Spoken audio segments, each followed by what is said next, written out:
Hey everyone, welcome back to On Purpose, the #1 health podcast in the world. Thanks to each and every one of you that are tuning in, who are here every week to become happier, healthier, and more healed.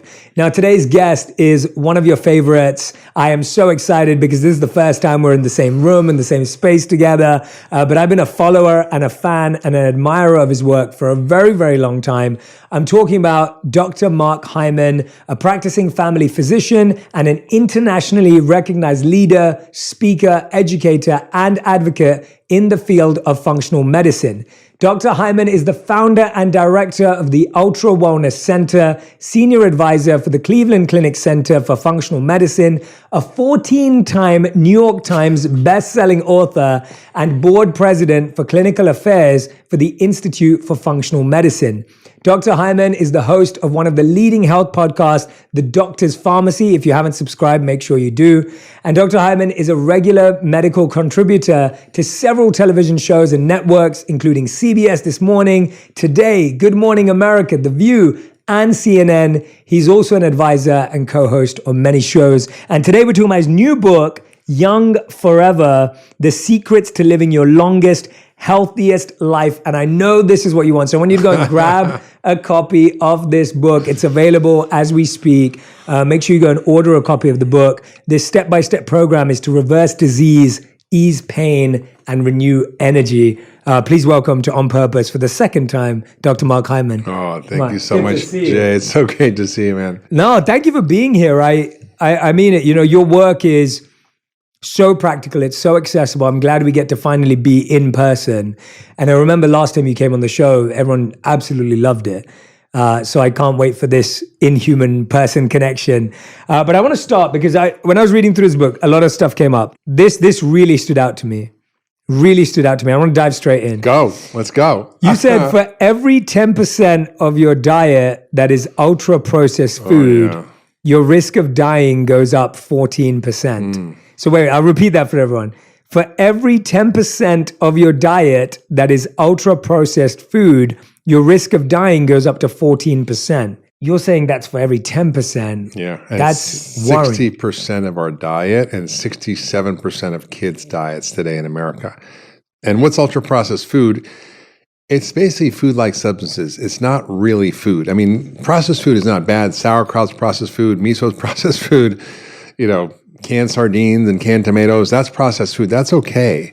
But it's the ultra-processed food, which is where they take the raw materials from soy, wheat, and corn that are grown through industrial agriculture. They break them apart to their component parts. They reassemble them in food-like substances, which are all color, size, and shapes of chemically extruded foods that have no resemblance to anything we've ever eaten for most of our evolutionary history and are extremely triggering for all the ancient pathways to cause disease. So if you want to get sick and die early, eat processed food. Yeah. Well, this conversation of how our diet and our gut health being linked to longevity and aging, it's something that's, been around for a long, long time, but I feel like we're only really having this conversation now and more people are moving in that direction. Would you agree with that? Or? I think it's true. I don't think, and honestly, Jay, I've been practicing medicine for over 30 years, and I can't tell you how shocking it is to so many of my well-educated patients that food has anything to do with how they feel. Forget about disease. It's like, and most doctors, if you ask, does food have anything to do with arthritis or rheumatoid arthritis or, cancer or dementia? They're going to go, no, but it's absolutely the biggest driver. It's the single biggest thing we do every day, which is interact with literally pounds of foreign material that we have to digest, break down, and assimilate. And in the food is not just calories, it's information, it's instructions, it's code that regulates every aspect of your biology for good or bad. And so we now understand how these ancient systems in our body that either can activate longevity and healing or can cause disease are influenced by the information in food. So food is medicine, but can also be poison. So ultra-processed food is literally poison. It's addictive, it drives inflammation, it accelerates every age-related disease we know of, from cancer to heart disease to diabetes to dementia, depression, and everything you can possibly imagine. Even violence and divisiveness and hatred in our society are driven by food. And I talked about this in my last book, Food Fix, where in In prisons, if they give prisoners healthy food, the violent crime goes down by 56%. If they give it in juvenile detention centers, their violence goes down by over 90%. The restriction that they use to use restraints goes down by 75%. Suicide goes down by 100%. That's the third leading cause of death in this population. So food is so important to so many aspects of our physical and mental health. So we need to understand how our bodies interact with food and how we've co-evolved with food and how to turn on the right signals in the body to activate well-being and joy and pleasure, and also all these ancient longevity switches. So that's really a lot of what my book Young Fred is about. It's about how do we activate these ancient longevity switches, these ancient healing systems. So the quote from the book, from the Ayurvedic science, was that when diet is wrong, medicine is of no use. And when diet is correct, medicine is of no need. Yes, so I think that's an ancient bit of wisdom from your culture, but it's as true as it ever was. Yeah, no, it's really interesting to me. So my wife's an Ayurvedic practitioner, and so and so she's an Ayurvedic health counselor, and that's kind of her field of study. And what's really interesting about what you're saying, and when you're talking about being young forever, I think the challenge is when you are young in age, you don't ever feel fallible. Like you almost feel, and I remember relating to that feeling of, I'm probably going to feel like this forever, right? And then you start getting older, and I'm not, I'm 35 now, and ancient, but you start to notice different things, and you start thinking about these things more often. Like I didn't have to think about my digestion until I was like 30, and then you start thinking about it, or your energy levels, or like what was possible and what wasn't. And I consider myself to be someone who wants to live an optimal life. I don't just want to sit back and do nothing to live a long life. I want to live a life where I'm of service and I'm living my purpose and I'm being able to have deep experiences. So when you talk about being young forever, what are the things that we're doing that are aging us faster? There's so much. I mean, the first thing I'd say is that the purpose of being young forever is not to live a hedonistic life and seek pleasure and just be narcissistic. It's about being able to show up in your life fully, being able to love and serve and do the things that you want to do, to engage in life in a meaningful, purposeful way, to be able to be present in relationships, to show up for your friends and family and community, to be of service. Like Neem Karoli Baba said, love everybody, serve everybody, feed everybody. I think that sort of sums up the book. And I think that there's so many things that we are doing unconsciously that are disrupting our ability to live well and age well and feel good. And there are many cultures around the world, like the blue zones, which I visited, like Sardinia and Icaria, where the defaults are all automatically making them healthy. If all you have to eat is your local wild foods and whole unprocessed foods, you're going to eat that. If you have to hike 5 miles a day up and down rocky terrain to shepherd your goats and sheep, you're going to do that. You're not going to go to the gym, right? If you have to lift big logs and build things, that's how you're going to stay strong. Their community and their relationships are such an embedded part of their whole culture. So they have these automatic defaults that create health. Everything in our society automatically creates disease. Our processed diet, which we just talked about, our sedentary lifestyles, chronic stress. I was with this guy, Silvio, on top of this mountain in Sardinia, who was a 200 sheep and goat, and his family lived there for 100 years. And we had this beautiful dinner of all his food that he grew and he made, and all this sheep cheese, everything. And so I said to him, I said, Silvio, so do you have any stress in your life? And he looked at me like it was the weirdest friggin' question he'd ever been asked. And it took him a while. He saw it and he pondered. And then he said, sometimes at night a goat gets loose and I have to go get it. I'm like, holy cow. So we live in such a chronically stressed life. We're sleep deprived. We're exposed to unnatural light at the wrong times of day. We are exposed to an overload of environmental toxins. We have a horde of drugs we're being given that are destroying our microbiome, antibiotics, and all the things in our food supply that are damaging our guts. So we have literally a disease-producing culture, and we have a society that's focused on individualism and success and achievement. And in Sardinia and Korea, where I was, people weren't like on this big goal to achieve something. They were just living. They were just enjoying life. They were celebrating together. They were savoring the sweet things in life. They were just enjoying being as enough. And I think so much of our culture is about doing and making and creating, which is not bad. I do it, but I think it can come at a cost if we are unbalanced in how we do it.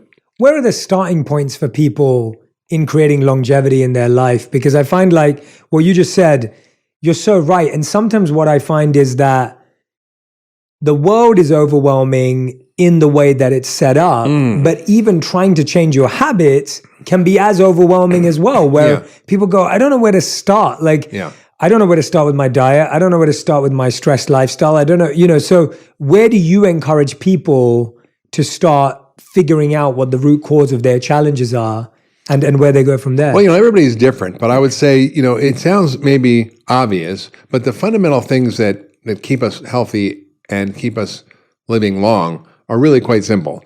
And there was a study many years ago by James Fries, who he published in the New England Journal of Medicine, where he looked at what he called the compression of morbidity, the idea that we could have our health span equal our lifespan. Most of us spend the last 20% of our lives sick, right? So you might live to 80, but the last 20% of your life, maybe 20 years or a little bit less, you're going to be unwell.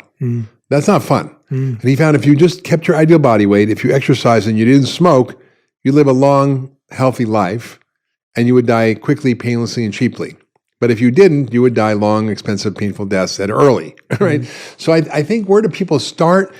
I think they start with the very foundational basics of self-care, which is food and exercise and stress reduction tools like you have in Calm, where you teach people 7-minute meditations. You don't have to go to a monastery like you did for 3 years. You can learn how to increase your sleep quality. These are really foundational, basic things that everybody needs to know how to do. And there's little differences for everybody, but the food stuff is really pretty straightforward. Eat real food. If it's basically grown in a plant, eat it. If it's made in a plant, stay away from it. Right? I used to do a lot of work with churches and faith-based healing and wellness. Not faith healing, but faith-based cultures and wellness. And although I'm not opposed to faith healing either. And I used to say, it's really simple to know what to eat. Leave the food that man made, eat the food that God made. It's something a 5-year-old can understand. Did God make an avocado? Yes. Did he make a Twinkie? No. It's not that hard. So stick with things that are as close to what their original form was. Eat foods that are rich in plants. I call it plant-rich diet, which is all the phytochemicals in plants are medicines. Make sure you have adequate protein as you get older, because that is important for building muscle, and muscle is the currency of aging, and we get frail and decrepit as we get older because we lose muscle. Learn some simple practices of exercise that work for you, whether it's taking a walk. Resistance training is pretty important as you get older, which is either bands or body weight or weights or something. There's all kinds of techniques out there. But I was lazy about this. I didn't start till I was 60, but I've really transformed my body, even starting at 60 years old, compared to where I was at 40. I'll show you a picture later of my before and after, but it's pretty impressive. And I think the other part is, optimizing your sleep, and all the practices of how to do that are in the book. And then there's, extra layers of things you can do, such as the right supplements. And then there's all these emerging longevity therapies that are out there that are called hormesis, which means things that are stressful to your body, but they won't kill you. So exercise is a stress. If you're lifting weights, you're tearing muscles, you're building muscle. Everybody's familiar with that. And you get stronger. Basically, what doesn't kill you makes you stronger. And there's phytohormesis, which are these plant compounds that are the plant's defenses that we consume, but that help our bodies activate healing responses.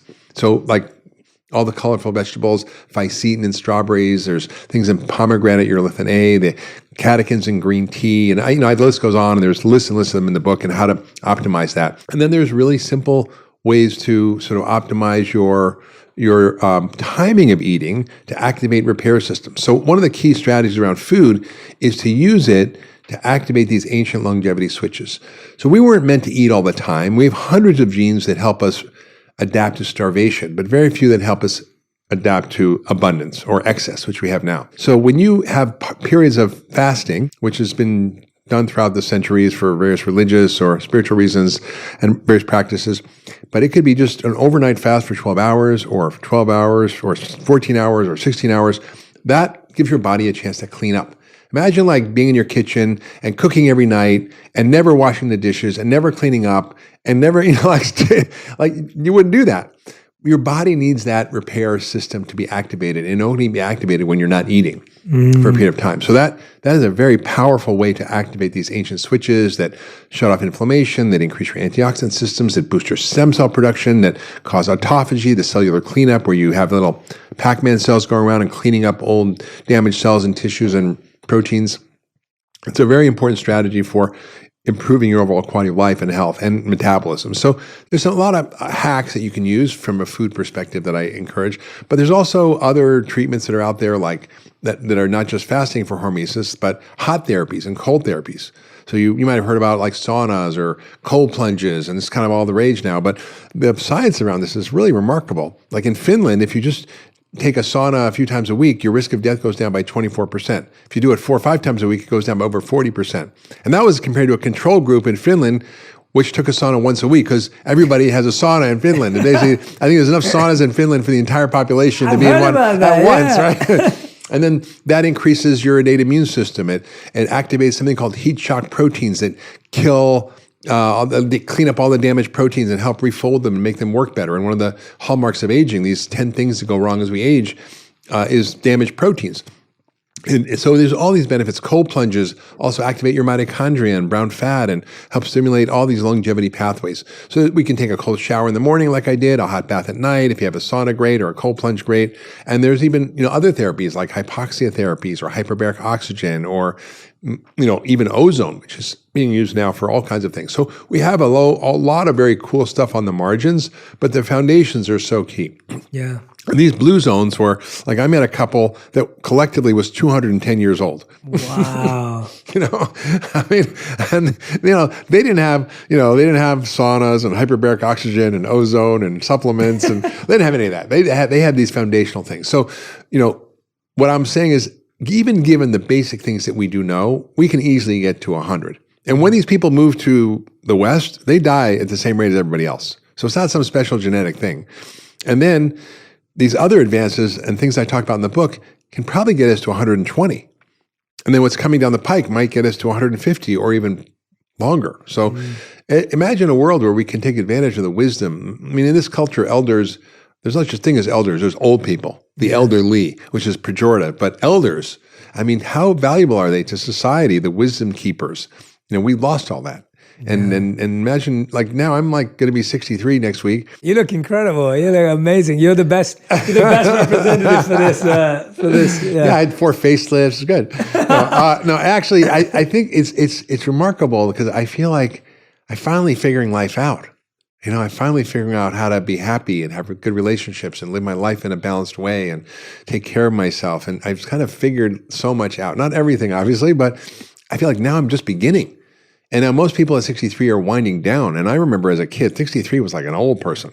Like, but I'm going heli skiing this year. I'm learning how to surf better in December. I'm going riding horses on the beach in Mexico next week. I'm doing all these things that are just very physical, active things that you wouldn't think a 63-year-old could do. Yeah. But the body is capable of that. With your journey though, when you said you started at 60, like doing strength or resilience-based training, etc., was health something that came very late in your life, or was it like, or no, was this not something at you were all. always No. mindful of? No, you might not know this, Jay, but I was a yoga teacher before I was a doctor. I did not know that. Yeah. So, I studied Buddhism in college, and medicine was an afterthought. So I was living with a PhD student in nutrition at Cornell, and I studied nutrition. I learned about nutrition against disease. I was a vegetarian for many years, and I basically was very focused on health and well-being. I ran 5 miles a day. I did yoga all the time, but I didn't do weights. I didn't do resistance training. So I was like, I'm doing yoga. I run. I bike. It's fine. I play tennis, whatever. But I thought I didn't like it. Gyms are smelly, and every time I'd do push-ups, my chest would hurt. I'm like, this is dumb. But then I couldn't do 10 push-ups when I was 50, and now I can drop and do like 75, 80 push-ups without stopping. Wow. Okay, that's impressive. Yeah, it's just the body has the ability at any age to kind of recover. And my dad was 89. He couldn't get up out of a chair because he just kind of had gotten a little frail. Yeah. So I got him a trainer at 89 for the first time, and he was able to get so much fitter and stronger and more functional.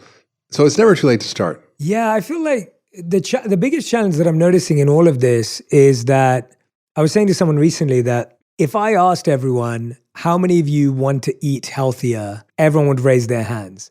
If I asked people the question, how many of you want to work out more, most people would raise their hands.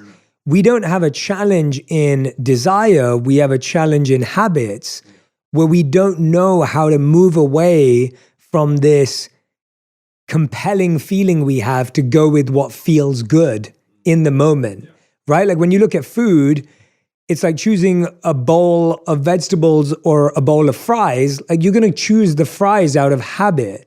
And I find that sometimes we can like put our willpower together and we can kind of push through and have that. But then as soon as we get access, we cave again.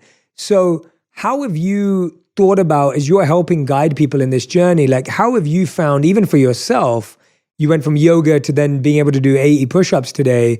What were the key tenets in helping you change your habits? Because I find that we're in a habits crisis right now more than anything. I mean, I've been always pretty self-disciplined.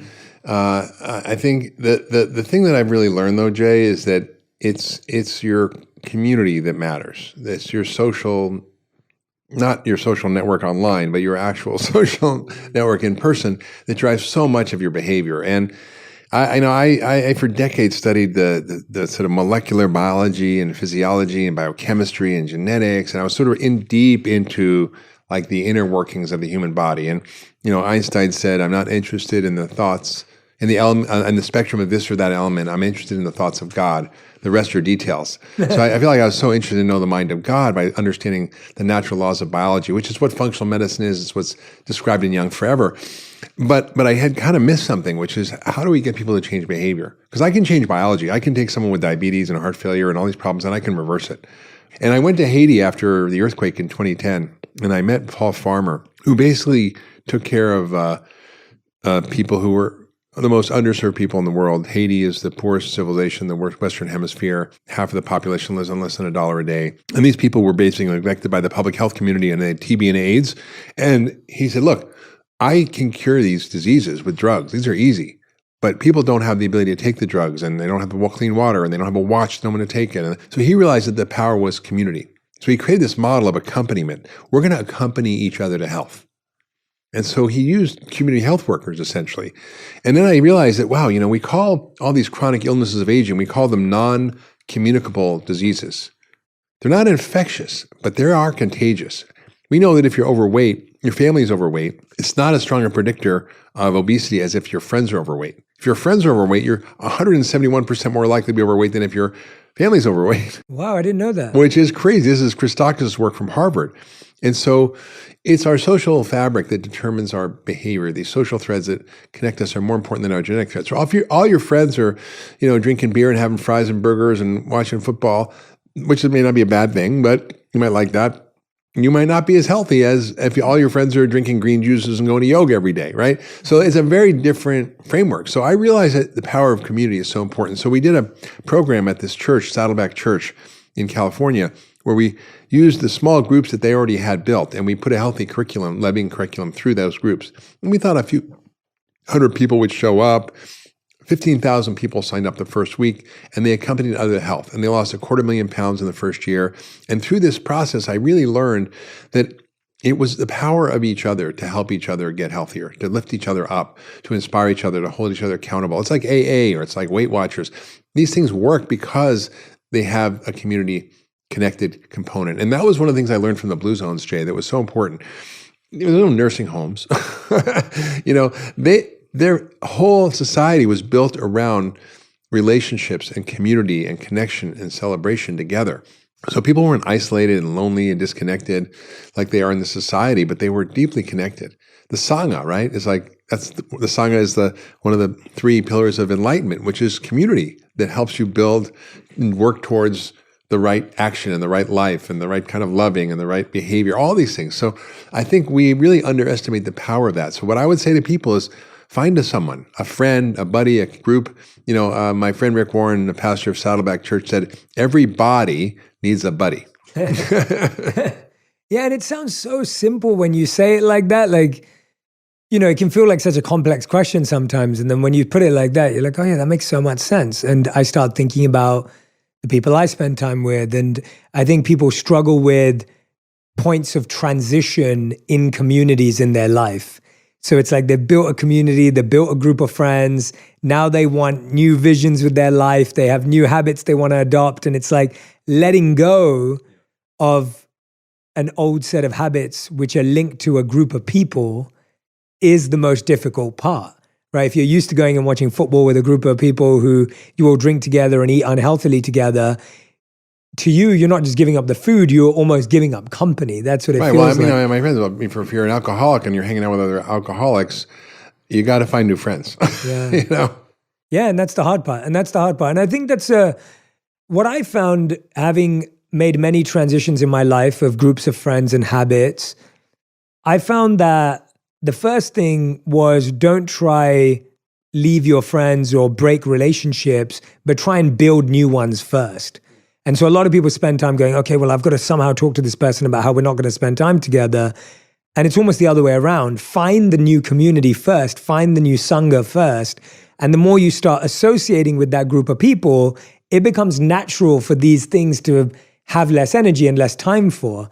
And the second thing was that I found that the people who wanted to be in my life continued to be in my life. Right. That's right. They'll come along. Yeah, they'll come and along. you'll inspire them. Like, God, Jay's doing so good. He looks so good. He's feeling good. I want to know what he's doing. What's he smoking? You know? Yeah, exactly. And the people that want to be in your life will come along with you.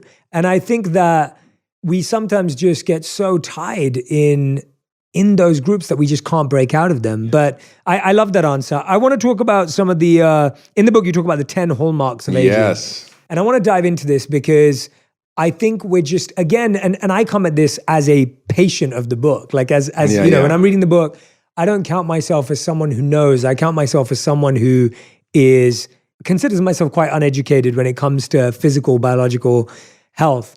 And when I'm reading this, I'm going, I don't even think most of us know. Like, we're just not even aware. So I want to pick out Wait, a few. you didn't get a handbook when you were born that says this is how your body works? Yeah, I didn't at all. I mean, most people can run their iPhone like nobody's business, but they don't know how to run their body. Don't know how to run our bodies at all. And so I want to pick a few that really stood out to me. And we've talked about a couple of these, but hallmark one is disrupted hormone and nutrient signaling.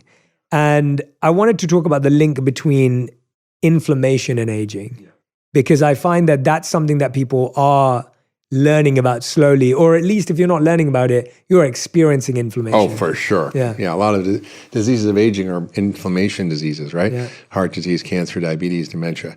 I think, before we kind of dive into those, I just want to sort of set the stage, which is, please, of course. What's really exciting for the first time, and when I talked about the mind of God, for the first time, we're understanding these fundamental laws of biology, like we understand the laws of physics. And from a very few natural laws of physics, we can see and create an enormous amount of phenomena, right? Think about the things that we can create with physics: a rocket ship going to the moon, a bridge, and build a building, and talk on the podcast. It's all physics, right? And that's amazing to me. And it's just from a few natural laws. What are those natural laws of biology? They haven't really been described. So scientists for the first time are understanding these fundamental laws that describe all the disease phenomena we see. The diseases are way downstream, and medicine is focused on whack-a-mole treatment. You just find the cure for heart disease and diabetes and cancer and dementia. What if they're all the same? What if it's all the same disease with just different manifestations, like leaves on a tree where the trunk and the roots are the same? So that's what we're finding. And the hallmarks of aging are these things that go wrong as we get older that cause all these diseases. And if we just cured heart disease and cancer from the face of the earth, like how many years would we live longer? And these are the number 1 and 2 killers, 3 to 5 years, which is kind of shocking, right? If we dealt with these hallmarks, these causes, we might get another 30 or 40 years. Wow. And what's important to understand is that scientists are looking at how do we treat these, and that's helpful. But from my perspective, and I think what's unique about my book, Young Forever, is that I go to a deeper level. What is the cause of the hallmarks?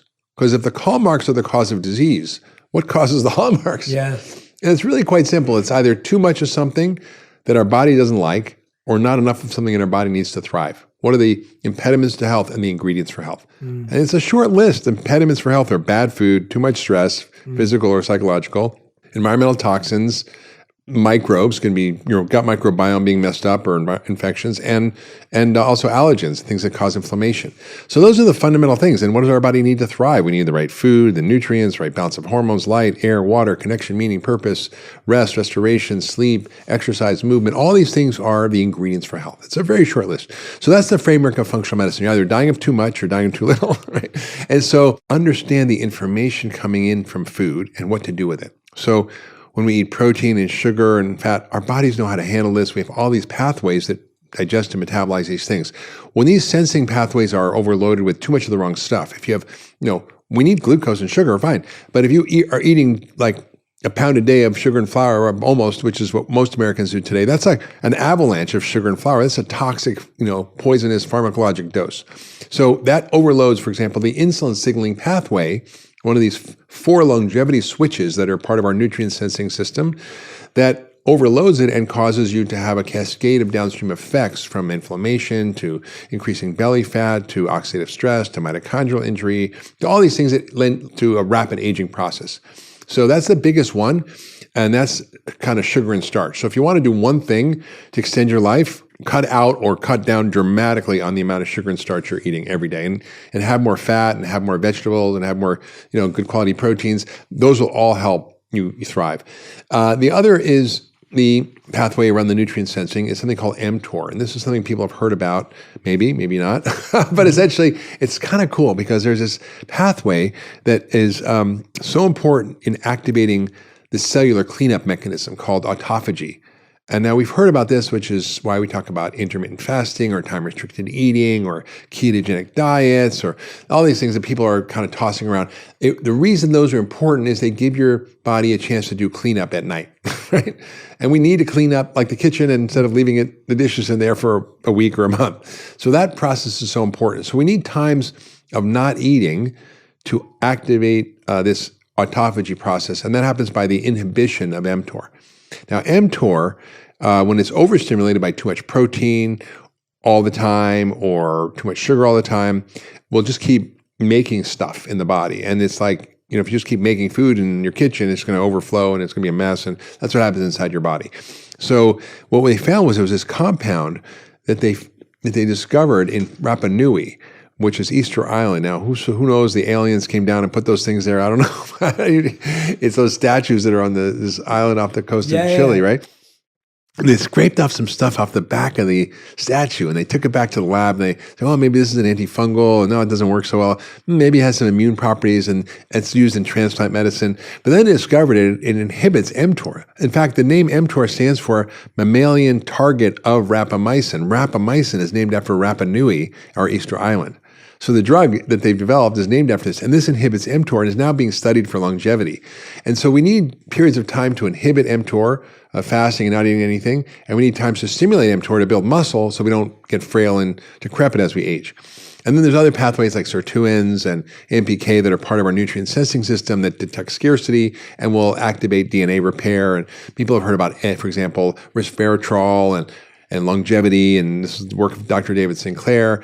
And this, they worked, but they gave them, it was from red wine, the equivalent of 1,500 bottles of red wine. So you don't want to practice this at home.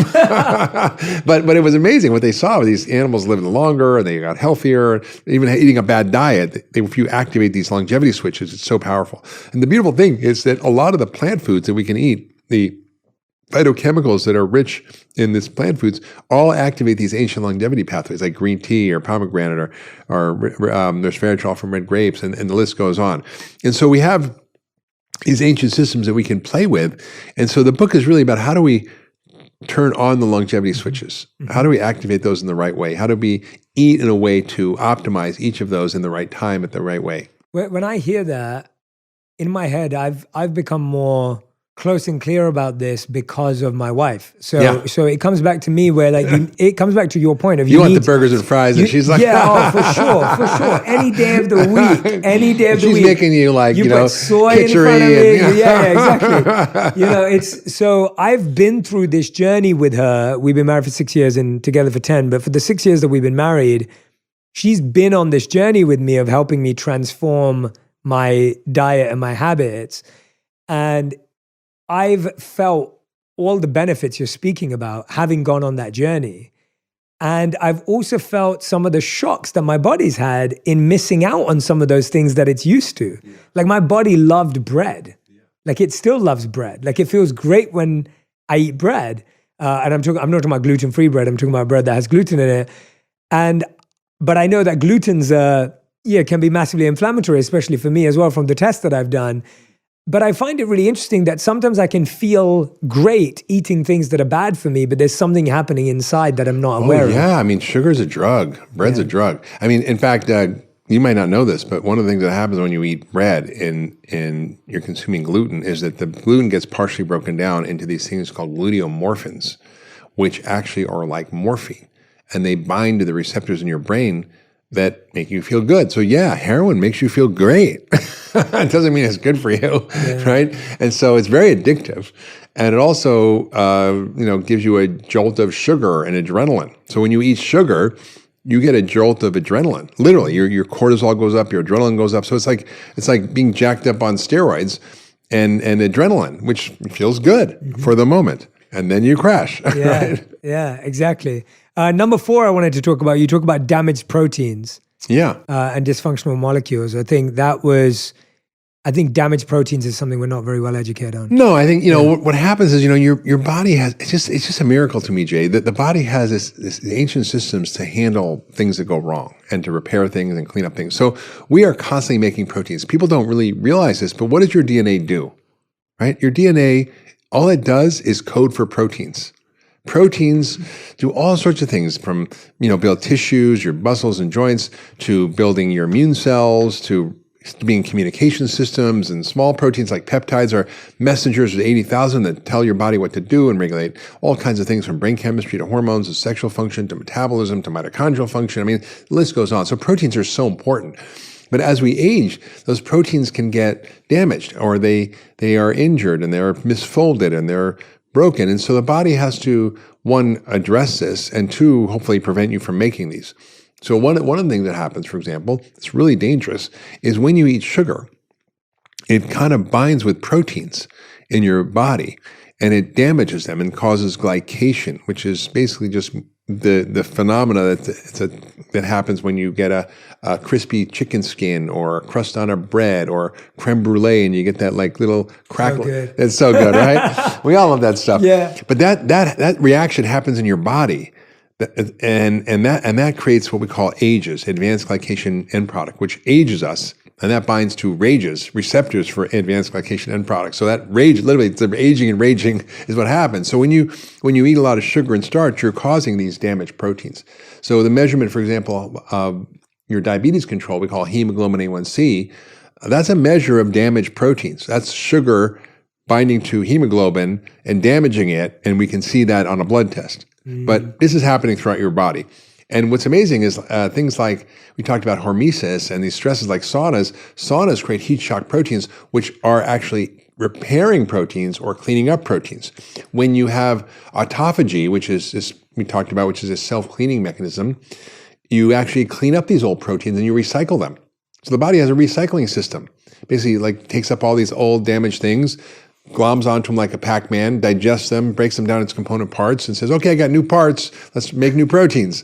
And you start over. It's pretty amazing, actually. Yeah, it's unbelievable. I've never heard anyone say that before, about how the body has a recycling mechanism. It does. It's amazing. Yeah. I mean, that's what's so exciting to me is, when I went to school, I in medical school in their second year, we get a book called The Pathologic Basis of Disease, which is really great. It's like the foundational textbook.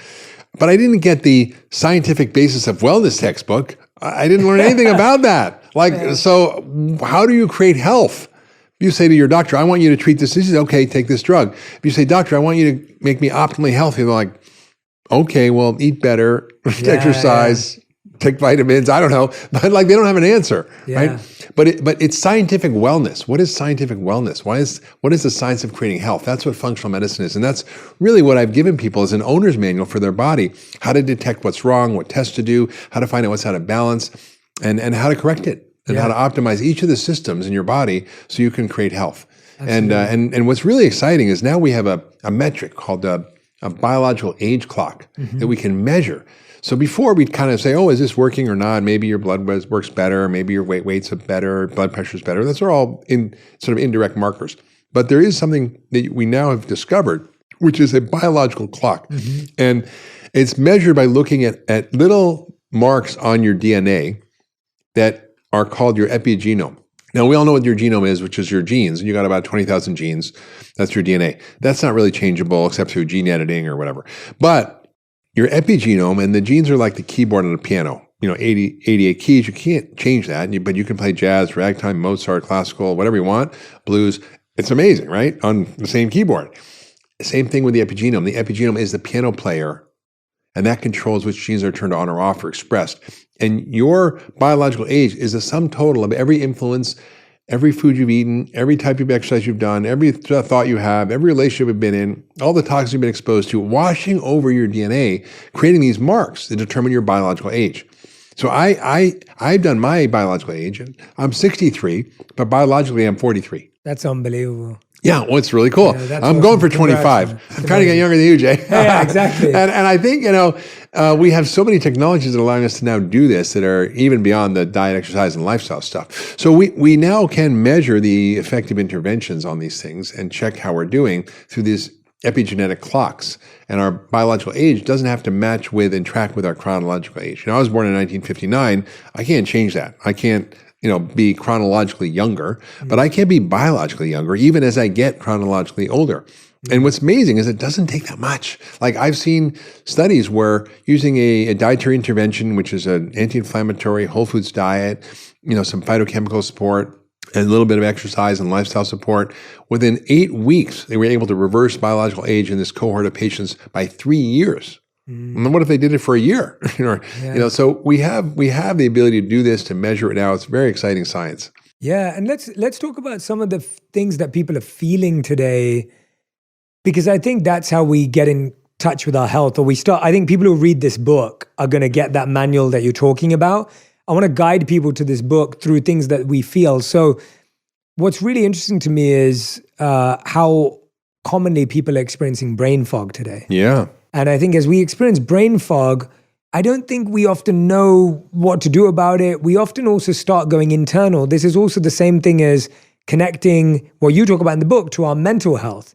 I think a lot of the time when we're experiencing mental health challenges, we're trying to solve it through the mind. Correct. And I think that that's not working, right? It's actually very difficult. And I recently had, and I know you know Mona Sharma well, who Sure, I work with. Yeah, Mona works yeah. with me on my diet and my plan and everything. Yeah, great. And she's a functional medicine nutritionist. Yes, and so I did a vitamin D test, and my vitamin D was 10. Oh yeah. Right, and that's like and I'm still functioning, doing everything I do For sure. on vitamin D. And she was just like, Jay, most people who have that level are like have forms of depression, muscle aches, and fatigue. I'm not. Yeah, and I'm not having the depressive aspect of that, and so which was great for me. But my point being that there is this big connection between physical and mental health, or like physical diet, sleep, energy levels, and then impact. So talk to us a bit about that. It's so huge, Jay. I think there's so much to work on your biology, but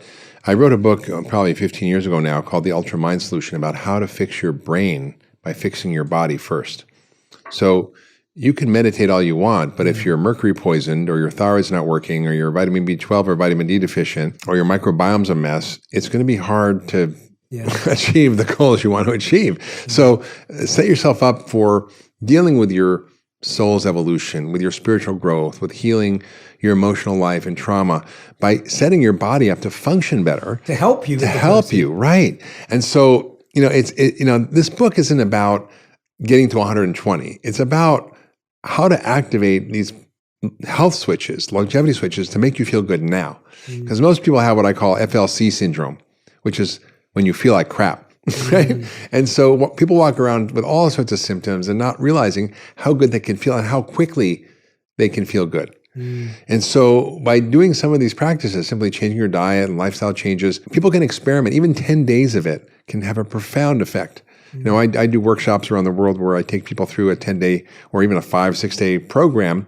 And universally within a week, people have a 70% reduction in all symptoms from all diseases by simply cleaning up their diet. And how many days? 5 to 7 days. Where do you do this? Well, all over. I'm going to come join you. We're doing next one's in Sardinia in April. Okay. You should come. I love Sardinia. You should come. It's a little boutique hotel. I'm on tour in April. When's the one after that? I might do one in June in Ibiza. Okay, June would be amazing. I'm going to join you in June. Okay, come. Yeah. Be great. Yeah, but you can teach with me too. No. I'm gonna come as a patient. Yeah. You can read some meditations. Yeah. Oh yeah. Happy to. Yeah. I'm being serious, by the way. No, for sure. Yeah. Oh, that'd be so fun. Yeah, it's great. And I want to come. It's so beautiful there. Yeah. So we have this ability to activate these healing mechanisms through changing our diet and heal our mind. So there's an amazing psychiatrist who is at Harvard who wrote a book called Brain Energy, Christopher Palmer, who's just brilliant. And he basically was a traditional Harvard psychiatrist who had a patient who was schizophrenic. And now schizophrenia is one of those conditions. It's not like, people's anxiety or depressed or like emotional. This is like a pretty serious mental disorder, right? And we think it's not changeable. And he, on the medications, gained a huge amount of weight, which a lot of the antipsychotic medications cause weight gain. And this guy would just hide in his room all day and not come out and only see the psychiatrist. And he said, I want to lose weight. And the psychiatrist knew he wouldn't go to anybody else. So he said, why don't you try a ketogenic diet? Because I heard it really works and maybe it'll help, And he did it and his schizophrenia went away. Wow. And the psychiatrist is like, what's going on in the metabolic function of the brain that's affecting the mind, right? The brain and the mind are not the same thing, but the brain function influences the function of your mind. And so by healing the brain, you can then start to really deal with your stuff with your mind. It's not going to fix your thinking overnight or your mindset and all the things you need to work on, but it'll allow you the ability to do it so much better. And it might even change your thinking. It might even change depressive thoughts, anxiety. A lot of even panic attacks can be caused by fluctuations in blood sugar, which I've seen in patients. So I'm so excited that you asked that question because we have such a mental health crisis in this country. And we know from dietary studies where they've looked at traditional diets like we call it the SAD diet, the standard American diet, which makes us sad actually. And they swapped out that for a whole foods, basically a Mediterranean kind of diet. And it was a very large study. It was a clinical trial, a randomized controlled trial. Found it was better at treating depression than almost anything else. I want to call it the GLAD diet. And we've seen in these studies, like I mentioned, in prisons and other places, where people giving a whole foods diet will dramatically reduce their violent behavior or their mood will improve. And so these foods that we're eating are inflaming our brain. They're inflaming our emotions. They're inflaming our minds. And depression is an inflammatory disease of the brain. Autism is an inflammatory disease of the brain. ADD is an inflammatory disease of the brain. Alzheimer's, all these things are brain inflammation. And how is this inflammation being caused? Primarily through our diet and lifestyle and toxins. So it's a totally fixable problem. Yeah, I mean, listening to you, it gives me a lot of hope in that, anyone who's listening to us today and goes and grabs a copy of the book, Younger Forever, The Secrets to Living Your Longest, Healthiest Life, which I highly, highly recommend. We'll put the link to the book in the notes and the caption. As we're having this discussion, I'm feeling a great sense of confidence. And the reason why I have these conversations as well is because they remind me of why I'm trying to have a clean diet and why I'm trying to do the right thing. And I think it's so important to strengthen that why. Totally. Because it just becomes so easy to go back to our, obvious habits so quickly. But I think the challenge is that for so long, we've been trying to deal with our health in silos.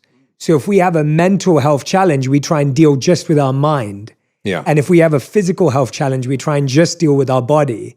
And we don't realize that they're so interconnected.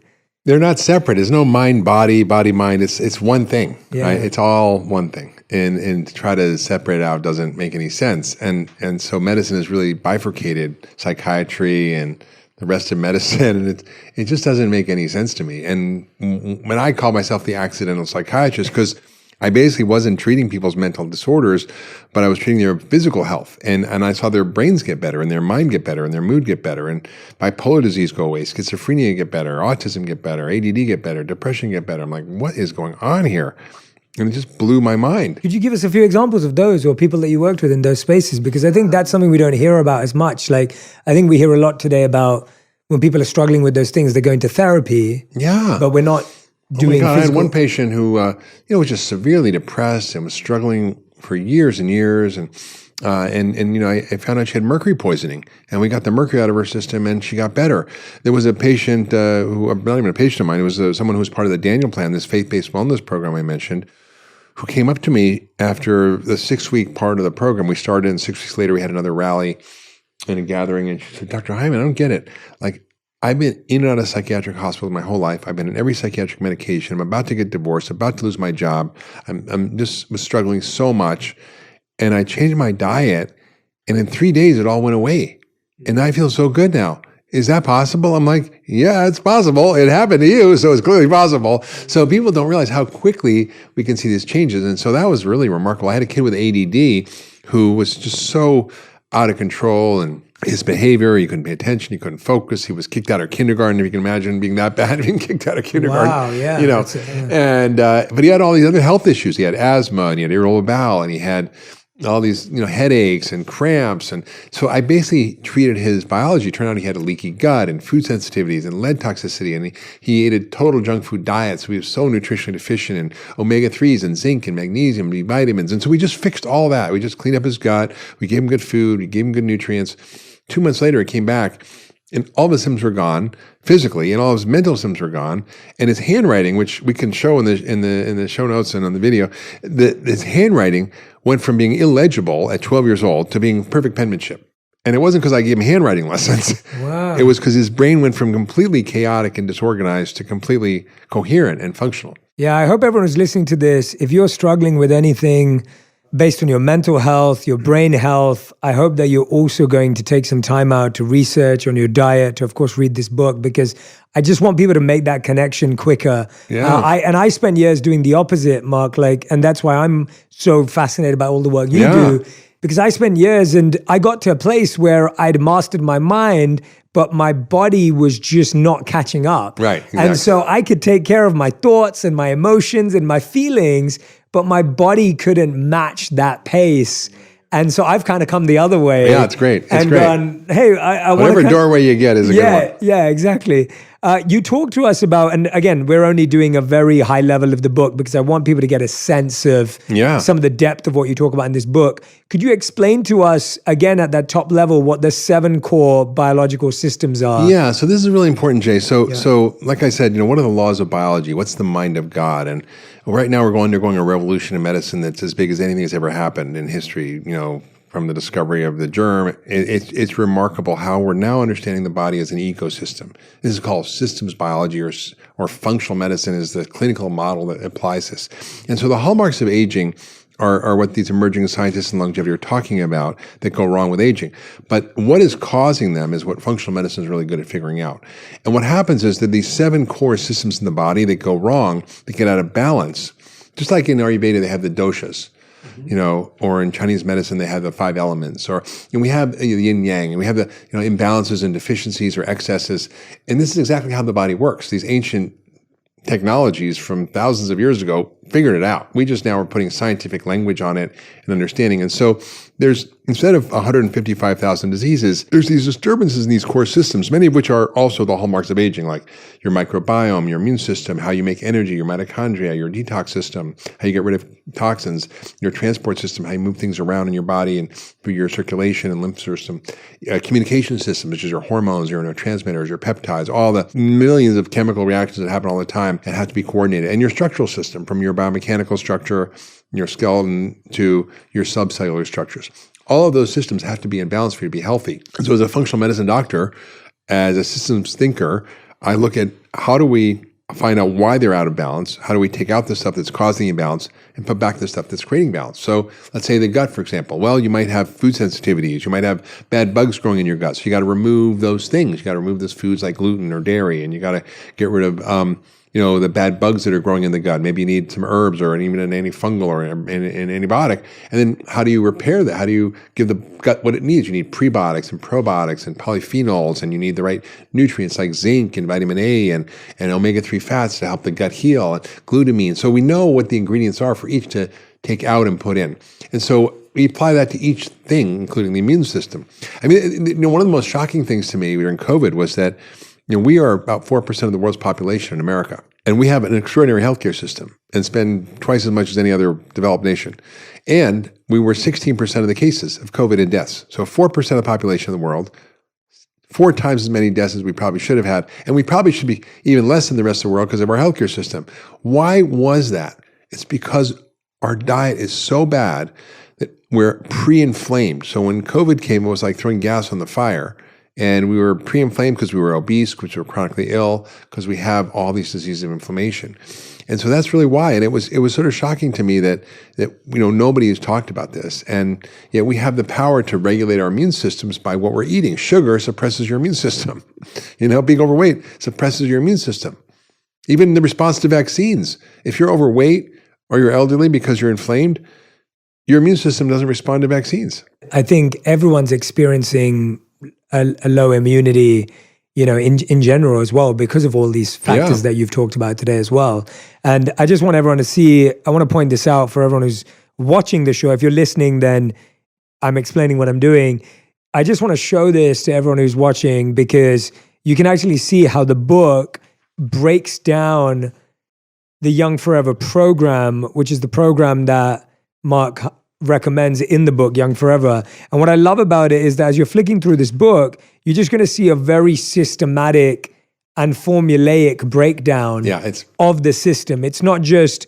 It's a how-to manual for how your body works. So yes. if you didn't get born with that instruction manual, this is a good one. Yeah, and I want to point that out to everyone who's sitting there going, like me, often I can get, I can often start thinking, wow, this is a lot of information. I don't know enough. Where do I start? What do I do? But the book, to me, does a great job at simplifying it. Yeah, I mean, the book is really 3 parts. The first is the why. Why are we aging? What's going on? A little bit of science, geeky. If you don't like any of that, you can skip it. I love that. But I like to know why. Yeah. And then there's the what. There's the what to do. Yeah. And then there's the how to do it. Yeah. So it really is really, I'm a doctor. I take care of patients. And so I get results by giving people a programmatic plan to follow. Mm-hmm. So this is what I've been doing for 30 years. Yeah. And there's a lot of great longevity books out there, but they're often by academics, and I've learned so much from them.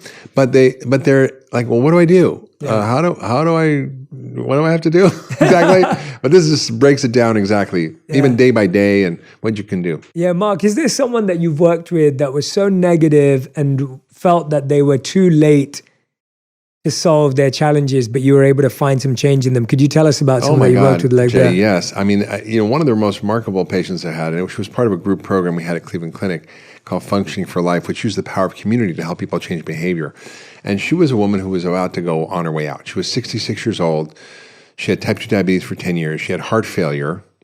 She had kidneys that were failing, liver was failing and fatty. She had high blood pressure. She was on a pile of pills. That her copay was $20,000. Who knows what she was costing the healthcare system in and out of the hospital. Her body mass index was 43, which is severely obese. 25 or less is normal, 30 is obese, 40 is just like next level, right? And she came to the program. She changed her diet. She was a fairly educated woman, but and was a minister in her congregation. But she really grew up in a family that never ate real food. So everything came from a box, a package, a can, highly processed. And that's just what she did for her whole life at 66 years old. And she was on her way to a heart transplant and a kidney transplant. And you think, from a traditional doctor point of view, well, you can't really do anything about that. Maybe you can manage these diseases and make her live a little longer and make her quality of life a little better. But I'm like, no way. I don't want to manage disease. I want to get rid of it. So we put her on a diet. It's a very anti-inflammatory diet. It's whole foods, plant-rich, lots of good fats. We didn't even get her moving or exercising at the beginning, because it's hard when you're that big to move. But just change your food, maybe a few supplements, not a lot, vitamin D, fish oil, multivitamin. In 3 days, she was off her insulin. In 3 months, she reversed every one of her diseases objectively by, traditional conventional medicine biomarkers. Her heart failure reversed, her kidneys normalized, her liver normalized, her high blood pressure normalized, her diabetes, her blood sugar A1C went from 11, which is like probably should be in the hospital level blood sugar of 300-400, to like 5.5, which is actually perfectly normal. She lost 43 pounds. In a year, she lost 116 pounds. And I've got pictures of before and after I'll share with you. It's really remarkable. I thought, holy cow. There is no drug on the planet that works as well as food. I mean, if I could give her a pill to reverse all the diseases as a doctor, I'd write that prescription all day long. I'm agnostic when it comes to the therapy. I don't care if it's exercise or exorcism. Whatever a patient needs, I'm going to give it. And so I'm like, wow, this is such this is such an eye opener for so many people to see it's possible. You know, I had another patient with kidneys were failing, and we did this whole program, and he went to see his nephrologist, and the guy was like, "What are you doing? I've never seen a kidney failure reversed. What are you doing?" And he couldn't believe it because doctors don't get trained to do this, so they don't see it, so they don't believe it. They goes, "Well, there's no evidence for this." Well, maybe you haven't looked because there is plenty of evidence. Yeah. Even though there's so much evidence on lifestyle and diet, do we pay for food as medicine? No. Yeah. And it is the most powerful drug. Yeah, well, I hope that gives anyone who's listening and watching a sense of confidence as well that, you know, no matter how far you think you are or how many challenges you're going through right now, that hopefully this can at least be another alternative option to try. Completely. If you haven't tried it already. Yeah. It's so needed. Mark, we end every episode with a final 5, which are a fast 5. So every answer has to be given in 1 word to 1 sentence maximum. Okay, got it. And so, Mark, these are your final 5. Question 1, what's the best health advice or diet advice you've ever received? It's probably Michael Pollan's eat food, not too much, mostly plants. It's just so simple, so clear. And it needs to be defined like eat food, what food, real food, whole food, you know, but yeah. I love it. Second question, what's the worst advice you've ever heard, health advice you've ever heard, received, or been given? Oh God, eat a high carb diet, 6 to 11 servings of bread, rice, cereal, and pasta a day to save your life, which has caused more deaths and more disease than almost anything in history, which is the government's food pyramid in 1992. And that's so common in all meals today, right? Oh, it's terrible. Yeah, we're still promoting that stuff. It's not great. Question number 3, what's something that you used to think was true about health, but now you've changed your mind about it? I think I used to believe, and this is a very controversial topic, which it was much healthier to be a vegan or vegetarian. And I think as I've sort of gotten to understand the science and the biology of longevity, that we need adequate protein as we get older. And if we don't eat enough, we can't make muscle, and muscle is the currency of aging. So I think it's eating the right stuff. And, you know, I think if people have a moral issue with animals, we can work around it. But I think from a health perspective, eating regeneratively raised animals that are well cared for, that are humanely raised, that regenerate ecosystems, increase biodiversity, reverse climate change, and create nutrient-dense food is really was a big shift for me from being a vegan vegetarian to kind of seeing what happened when I did that. Amazing. Thank you for that answer. Okay. And I'll pick your brain about that. Please. Question number 4, what's the smallest change someone can make today to experience some positive impact in their way they feel? I think it's do one small thing. You know, when they say floss one tooth, do one push-up. And tomorrow do 2. Yeah. So start with small things. You know, maybe you're drinking 12 Cokes a day, go to 11 and go to 10. You know, do one small thing to improve your health, and then that will build over time. Absolutely. And 5th and final question, if you could create one law that everyone in the world had to follow, what would it be? Oh, that's easy.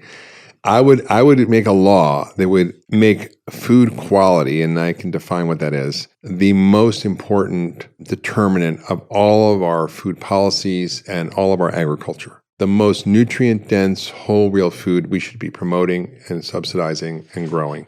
I love that. That would be powerful. I mean, that'd be so useful. Yeah. Solve so many problems. I mean, you've talked about that in your previous book. I remember we discussed it, just how much could change at a systemic level. Huge. To transform the healthcare of the world. Well, think about all the things we talked about, from the mental health issues to the physical health issues to the cost of society to the damage to the environment.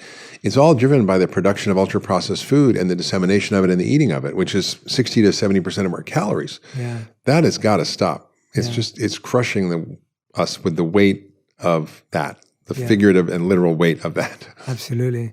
Everyone, the book is called Young Forever by Mark Hyman, The Secrets to Living Your Longest, Healthiest Life, with a step-by-step program to reverse disease, ease pain, and renew energy. Make sure you go and grab a copy of this book. Order it right now. I highly recommend deeply reading this with a group. If you can get together with a bunch of your friends, as Mark was talking about, and to read this together and to support each other. Maybe you're going to take a chapter each and help teach each other. I just feel that when health becomes this collective responsibility in a community, it becomes a lot easier when we feel we're learning with each other, from each other, and growing together, as opposed to when we're trying to do it ourselves. So my recommendation is go and make this your book club pick. Go and follow Dr. Mark Hyman on Instagram and across social media if you don't already, and tag me and Mark with what you're testing, what you're experimenting with, what in the book is resonating with you. Make sure you take pictures, tag us both, share it with us, because I love seeing the changes you're making based on these conversations. Mark, any final words, any last thoughts you want to share with us? Yeah, I think that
you just said it all, Jay. I think that the beauty is that people are just a few short days away from feeling better.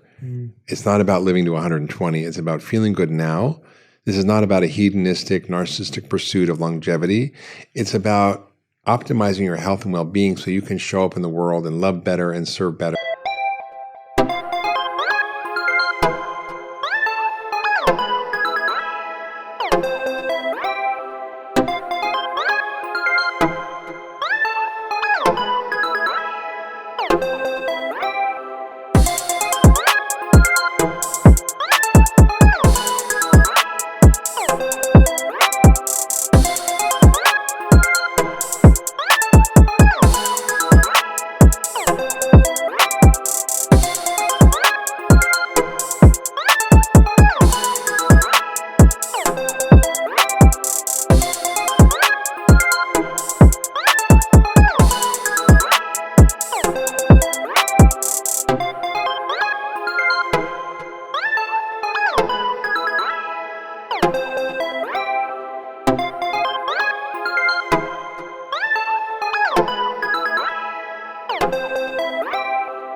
And be better and add value to the world and add your contribution to the world and not be caught in a spiral of dysfunction and disease that makes us kind of retreat from being part of the larger community of humanity. That's beautiful, Mark. Thank you so much for doing the work you do.